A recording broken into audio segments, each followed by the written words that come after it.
ಜಗತ್ತನ್ನು ಅನುಭವಿಸಬೇಕನ್ನುವ ಛಲ ಇಲ್ಲೇನು? ನಮಗೆ ಹೆಂಗೆ ಹಣ ಗಳಿಸಬೇಕನ್ನುವ ಛಲ ಹಂಗೆ ಅದಕ್ಕೆ ನೋಡಬೇಕು ಎಷ್ಟು. ಅವಳು ತಿರುಗಾಡ್ತಾ ಇರುವಾಗ ಒಂದು ಅತ್ಯಂತ ಮುಪ್ಪಿನ ಒಂದು ಮೀನ ಸಿಕ್ತು.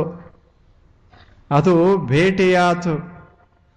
ಅವಾಗ ಇದು ಕೇಳ್ತು, ಬಹಳ ವರ್ಷದ ನೀನು ಹೇಳು, ನನಗೊಂದಿಷ್ಟಿಚ್ಛೆ. ಅದು ಏನೂ ಕೇಳಲಿಲ್ಲ. ನನಗೊಂದು ಸಣ್ಣ ಇಚ್ಛೆ, ನಾನು ಸಾಗರವನ್ನು ಕಾಣಬೇಕಲ್ಲ. ಅದನ್ನು ನೀನು ನೋಡಿದೀಯಾ ಅಂತ ಕೇಳ್ತು.